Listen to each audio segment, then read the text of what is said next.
আমরা মনে করি যে অরুণাচলে ৩-০ টাইব্রেকার আমরা তিন গোল করে এগিয়ে আছি, যে ফয়সালের শট যদি হয় সেটা গোল হয়ে যায়, গোল হলে আমরা উইন করার দিকেই চলে যাই। কিন্তু যে এলো প্রত্যেকদিন আমার দৃষ্টিতে আমি যতদিন ফয়সালে পাওয়ার পরে ট্রেনিং করাইছি, টাইব্রেকারে ফয়সালেতে আমি গেমেও টাইব্রেকার সব কিছু ফয়সালেতে করানো হয়েছে। অ্যান্ড ফয়সাল ওই যে শট যে প্রত্যেক দিন মারলো গ্রাউন্ডে, ওই দিন যে বাইরের উপর দিয়ে চলে যাবে, তো এটা তো আশা আমরা করি নেই কেউ। তো এটাও একটা লাকেরও একটা ব্যাপার, আপনার সব কিছু প্রস্তুতি ছিল কিন্তু লাকটাও হয়তো ওই দিন ফেভার করে। কমলাপুর থেকে বাইরে হলাম, আপনার সাথে দেখা হয়েছে ধানমন্ডি মাঠে। এখন ধানমন্ডি যাইতে আপনার তাড়াতাড়ি উঠে যেতে বলতে জামে জানি না পড়ি, একটা প্লেয়ারের অটোমেটিক একদম ভোরে উঠায় তাদেরকে নিয়ে যাওয়া, আবার আসার সময় আবার যে তাড়াতাড়ি ছাড়ো যে রাস্তায় তো এলিফেন্ট রোডে জাম হয়ে যাব, এই যে আপনার এক্সট্রা প্রেশার।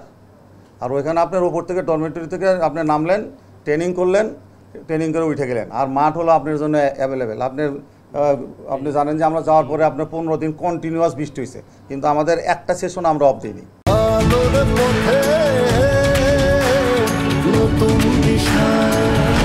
এবং শামসুল হুদা যারা আছে, টনি এখানে আছে, আমাদের জাইদি স্যার আছে, উনি আমাদেরকে যে হেল্প করছে, যে আমাদের মাঠ খারাপ করে ফেলাইছে, আমরা 2টা মাঠ একদম নষ্ট করে ফেলাইছে, কিন্তু আমরা একটা সেশন আমরা, যে আমাদের কাছে অনেক ইম্পর্টেন্ট, যে আমরা একটা সেশনও অফ করি।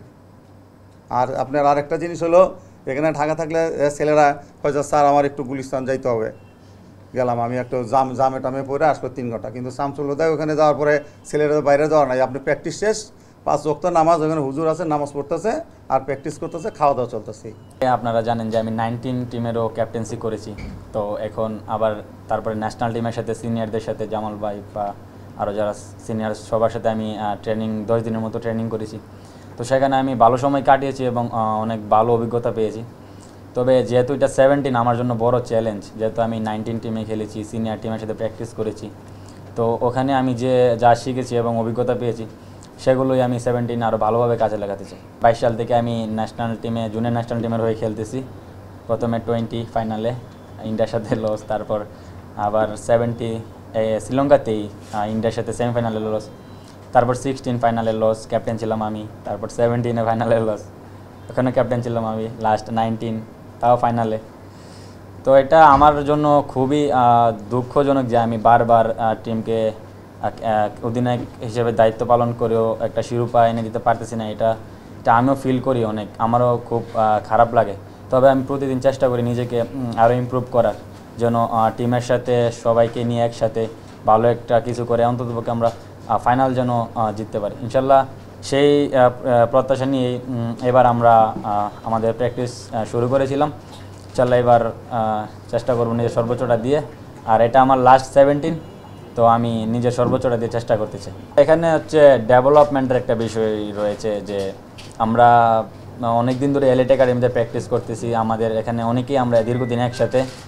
তো আমার সেই বিশ্বাস থেকে আমি বলতেছি যে এবার, আর লাস্ট যেটা আপনি 19-এ যেটা দেখেছেন, আমরা ফাইনালে গোল খেয়ে আবার ব্যাক করে আমার একটা মিস আর কি, পেনাল্টি, এটা একটা অংশ খেলার মনে করি আমি, বাট এটা একটা পার্সোনাল ইন্ডিভিজুয়ালভাবে আমরা ম্যাচটা হারি, বাট টিম ওয়ার্কে কিন্তু আমরা ভালো করেছিলাম, এটা আপনারা দেখেছেন সবাই।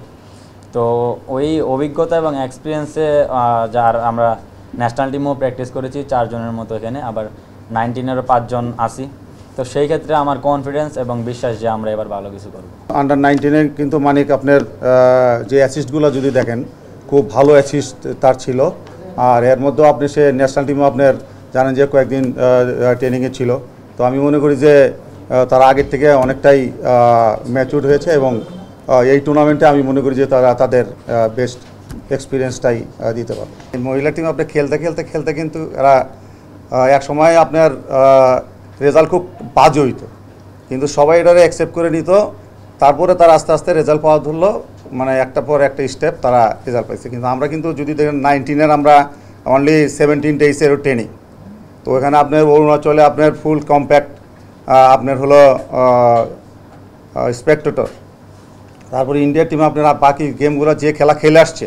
তা আমাদের ওইখানে চ্যালেঞ্জই ছিল যে আমরা ইন্ডিয়ার সাথে একটা শক্তিশালী প্রতিপক্ষ হয়ে খেলবো, ফাইনাল যেটাই হোক রেজাল্ট, কিন্তু আমরা একটা যে 16,000 দর্শক আসবে মাঠে, তারা যেমন খেলা দেখে তৃপ্তি স্বাদ পায়। কিন্তু আমরা আনফর্চুনেটলি 1 মিনিটে কিন্তু গোল খেয়ে যাই। কিন্তু ফয়সালদেরকে ধন্যবাদ দিতে হয় যে তারা কিন্তু থেমে থাকেনি, তারা ফুল খেলায় ফিরে আসছে এবং পুরো 90 মিনিট খেলাটাই এনজয়েবল ছিল, আপনারা দেখছেন। তো এই যে তাদের যে এক্সপিরিয়েন্স, সাহসটা হয়েছে, তো এটা আমি মনে করি যে এটা সামনের যে টুর্নামেন্টগুলা এটা বিরাটভাবে আপনার কাজে দিবে। For more updates, subscribe to our YouTube channel and click on the bell icon. Follow us on Facebook and Instagram. Download T-Sports app to enjoy exciting games and highlights. Visit tsports.com.